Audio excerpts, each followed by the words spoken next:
let's dive in. We got three important races here. You know what? We'll make it to dealer's choice. Which one do you want to dive into first? We've got New Jersey, Virginia, New York City mayor's race. What do you think? Let's talk about New York City first. It's the top of my cheat sheet of numbers for you guys. So New York City, the mayor's election, obviously on Tuesday with a three-way race between Cuomo, Zohran Mamdani, and Curtis Sliwa.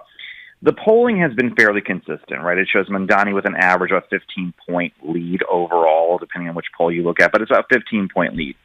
Early on, there was an article by the Gothamist giving some glimmer of hope to Cuomo and his supporters, is that the electorate so far in this election, in the early vote, has been very, very old. There are more people between the ages of 70 to 75 voting than people between the ages of 18 to 24. That was not happening in the Democratic primary when Mamdani won. The electorate has been progressively becoming younger as the days have gone on, though. When the voting began, voters under 40 were just 28% of people showing up in the early vote. Now they're up to 35%.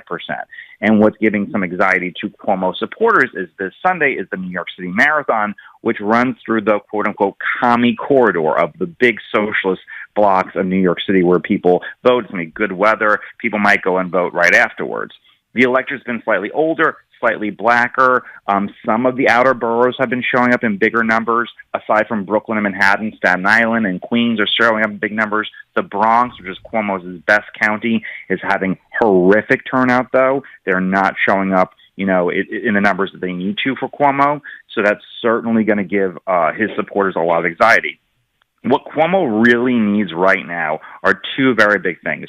Republicans to start showing up. Republicans are only 5% of all registered Republicans in New York City have shown up to go vote so far in the early election. That's compared to 8% of all Democrats. Just 3% of registered independents have shown up. But this electorate is much more Democratic right now than the 2024 election when Trump got surged in New York City, did much better than people expected him to. So he's going to need a lot more Republicans to show up and then to break against Curtis in a big way. They need Curtis to underperform and for Republicans to show up, and really for seniors in the far parts of the outer boroughs, southern Bronx, western Queens, northern Bronx, and southern Brooklyn to really pick up momentum as this goes on. This is going to be a gigantic turnout election, probably the biggest election since the 1993 mayor election when Rudy Giuliani won against Mayor Dinkins. Mayor Dinkins. It was a 1.4 million person turnout.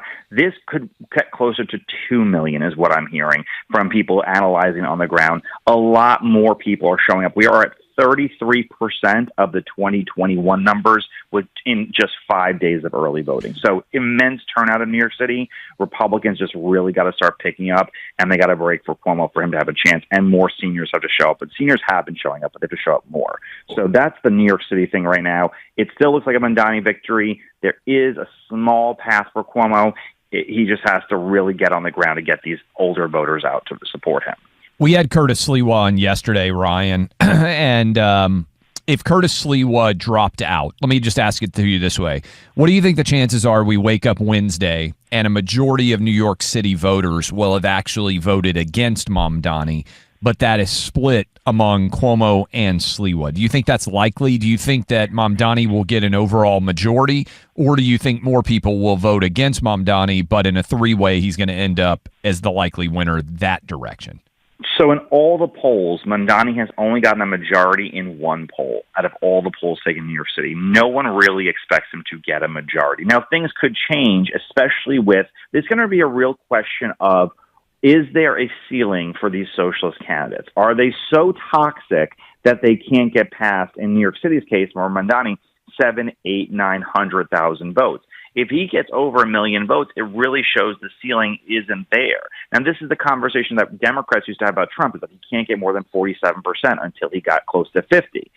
If there is a ceiling for Mamdani, if they say his policies are too unpopular or he is too unlikable, and certainly his favorable ratings have dropped in all the polling I've seen, then that shows that that hurts people like AOC who wants to run in the future. That hurts the far left who want to run nationwide in the future for the presidency. To say, hey, listen, there's a cap on how many people really are willing to sit there and go to the far left.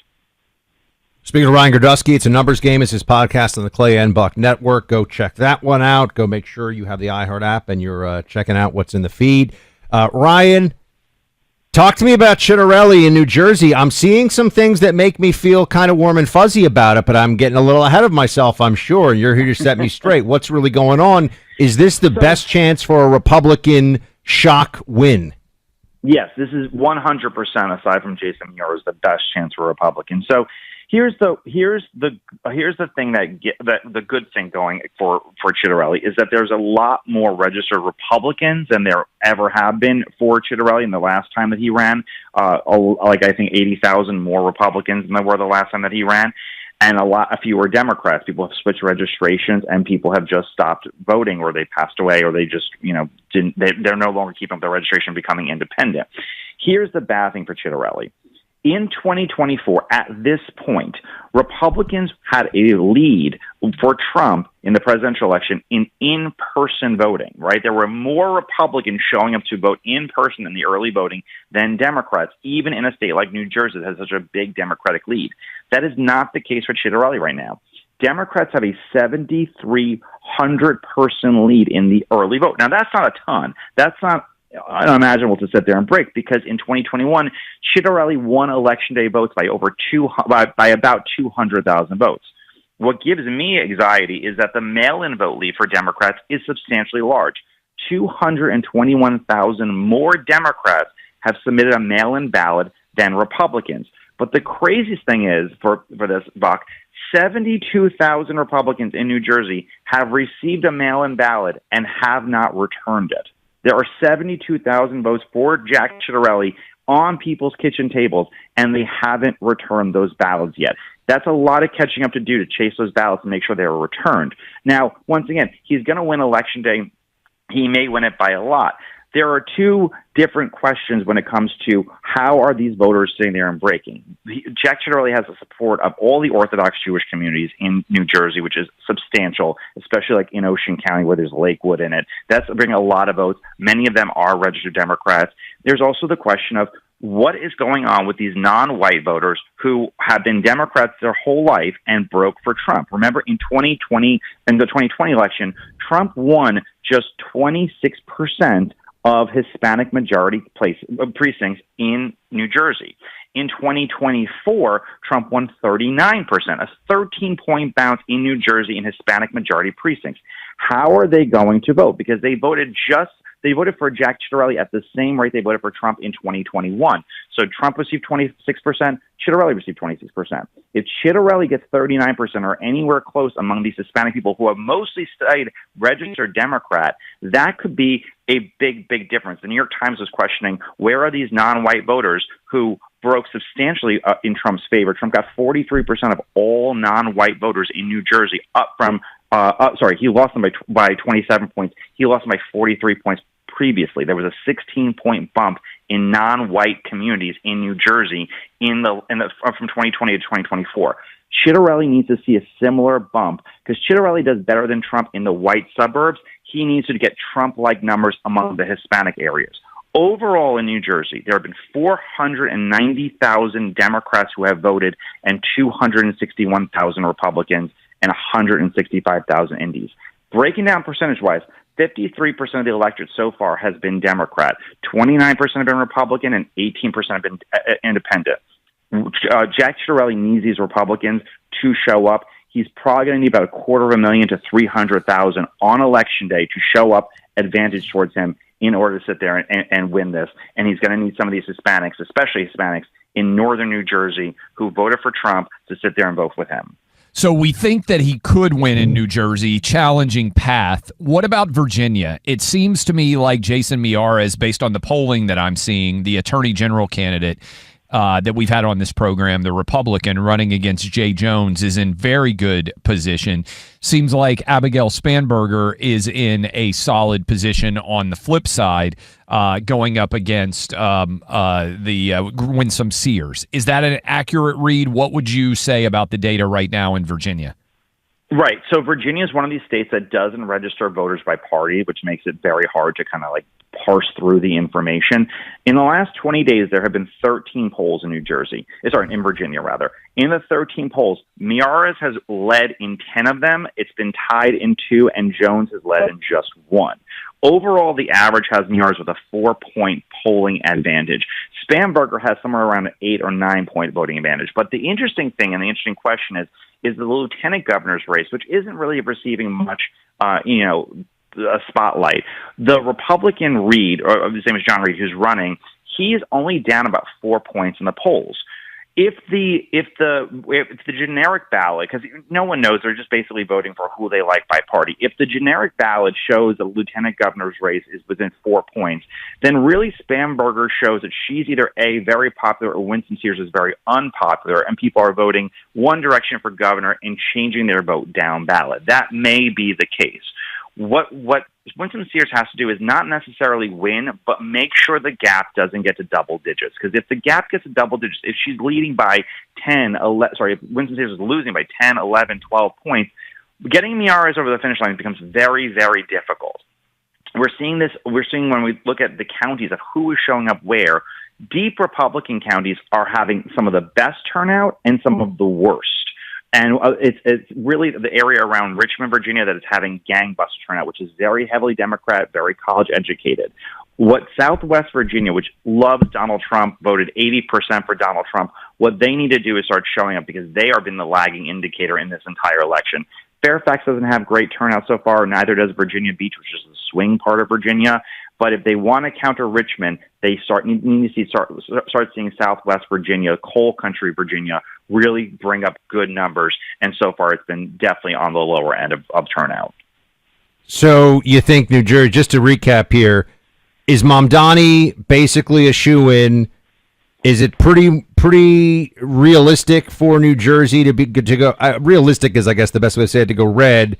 And then your Spanberger's probably going to pull this out. Like, how would you just, if you're forced Spanberger's got probably a 90-something% chance of winning, 95% chance of winning. Over in New York, I would say Mamdani's probably around 85% or 80% chance. There's a small window for Cuomo. Actually, probably 90% chance Mamdani is going to sit there and win. Cuomo has a path. And he's had some good things break in his favor. He just needs that to continue over all early voting, and we need to see if there is a ceiling for socialist candidates in New York City. Over in Virginia, Miyares, I would say, probably has a 55% chance lead. A lot of it's going to depend on if Winsome Sears keeps her loss margin tight, and if Republicans sit there and pick up down ballot. And over in New Jersey, I would give Chittarelli around about a 40% chance of winning. Chittarelli has a lot of things looking good in his direction. He just needs them all to break. And the narrative right now across the country is this. I don't know if Republicans are waiting for Election Day, but they have not shown up in the numbers they need to in these early votes to not give Democrats a giant lead. I know Republicans are nervous of voting early, but on Election Day over in New Jersey, Mickey Sherrill is going to start off the day with 250,000 more banked votes, and that's votes that Chittarelli needs to show up and needs to break in his favor on Election Day. Ryan, your podcast up on YouTube. We also you can find Ryan if you want more detail on the numbers game inside of the Clay and Buck Podcast Network. And occasionally he makes great beeper jokes that make people at CNN very sad. Ryan, we appreciate you, my man. Appreciate you both. Thank you. That is Ryan Girdusky. We're all in on Cozy Earth products. In fact, I'm up in Chicago, and I got in my hotel room already, dropped off the bags before I came over to the studio here. And I even looked at the bed and thought for a minute, these sheets are not going to be as nice as the ones that I have at home. And I've never even thought about sheets before. That's how nice Cozy Earth sheets are. In fact, I was talking to my wife last night. She was talking about how much she liked everything on Cozy Earth. And we've talked about the fact that she took a lot of the Cozy Earth gear. And she said, a lot of my friends starting to see stuff. And I said, well, this is legit. We're getting ready for bed. I said, the code CLAY, You get 40% off everything right now. So you go to CozyEarth.com, COZYEARTH, Cozy Earth, and you check it out. You can get 40% off everything when you use my name Clay on that site. Everything. I mean, you are going to be impressed. High quality products. We've got them all in the Travis household, and I am impressed, and I never even noticed stuff like this. 40% off when you use my name Clay. That's CozyEarth.com, my name Clay. Your wife's going to love it, and if you have decent taste, guess what? You will too. CozyEarth.com, code Clay for 40% off.